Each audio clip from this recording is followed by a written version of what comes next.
Hi, readers. It's Lori. Welcome back to my channel, Books, Ink, and Paper. And I am in a reading slump.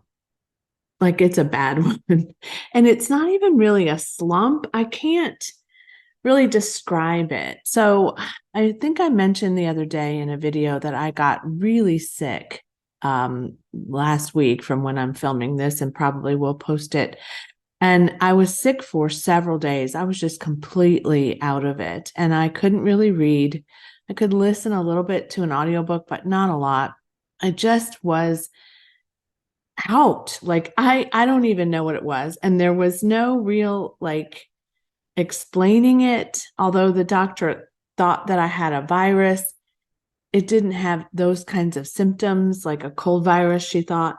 Anyway, it was crazy. And I was feeling like I had COVID, some version of COVID that, isn't common, or I had the flu but tested negative anyway, or something. I don't know. It was just bizarre. Nevertheless, when I came out of it, which I am now really out of it solidly, I'm really feeling tremendously better. I realized that I could not make a decision about what to read. Like I was just at loose ends. I'm feeling a lot less jittery than I was. My blood sugars are down to normal, but so it's physically I'm recovering, but I'm not sure where to go. Like I can't make a decision. So I thought I would come to you today and show you what my strategy maybe is for trying to get out of this reading slump. So let's get started. Okay, so before I realized I was in a slump, I went to my library and picked up Demon Copperhead by Barbara Kingsolver. I have it on ebook as well, but I want to see about this. I really do. Also, I don't even know where I am in this because this isn't, but I haven't picked up the physical book. I packed it in my suitcase the other night for an overnight with Megan. Sunday night, and I then took it out and replaced it with something else. Like I just can't seem to make a decision about this, but it is a possibility. It would require a lot of stamina, right? Okay. So then I got all excited about Homecoming by Kate Morton, especially because I did listen to a podcast with her talking about this book. It was actually on a podcast that I started to follow recently, but I had never listened to before, and it's called Book Reporter Talks To. And so she interviewed Kate Morton, and I got to hear about when she wrote this, what the circumstances were that made her start it, how she prepared for it. I haven't finished the podcast yet, but I then came back to myself and said, oh, okay, let's just start this because that sounds tremendously lovely. And Kate Morton's are very thick. So this one is 545-ish pages. Yeah, so there's that. So I was going to start this yesterday. I was like, yep, this is it. This is the one. No. A couple of days ago, I thought perhaps a Mrs. Dalloway would be good. A Virginia Woolf of all things. Heavy, not big, but heavy, heavy, heavy.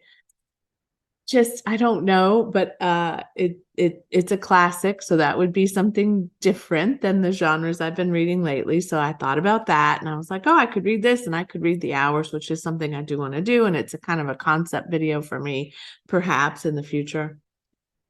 No. Then I decided perhaps I should go to my nonfiction read, which I want to get to. And it's that season. They're playing. I'm watching their scores. I'm trying to watch them when I can, when they're, available to me, which is very rare. Didn't do a thing yet. Thought, okay, what would be really outside of my genres lately? Fantasy, B.E. Schwab, Gallant. Bought it a couple of months ago. Would like to get to it sooner than later. Seems like it would be fascinating. Didn't start it. And then even my book of the months came. This is a sneak peek of what I hauled then in the month of May. But I love Taylor Adams. This is the most anticipated for me in the month of May, you would think. I did start this. I got 16 pages in and was like, nope, not quite where I need to be. So I'm going to chalk this up to a physical manifestation of the flu or of a cold or of just being kind of not myself. And I'm going to decide now which one I am going to just commit to. Like that's the first step, I think. Whether I read it fast or I don't, I'm going to commit to one of these.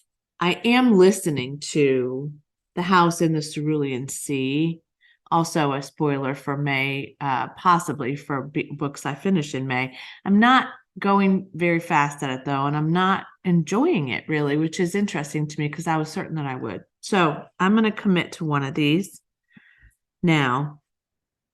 And I guess the one I think is most likely that I will read and finish in the near future, I think it's this one. I really do. I think if there's any way I'm going to finish something and go through it within a reasonable period of time to create more than one book read in the month of May for me this month, I'm going to go with this one. So I'm going to try it. I'm going to maybe like create an intentional reading space for myself, make a cup of tea. God knows I could really use some tea, even though I feel better. I'm going to create a quiet space for myself to read in.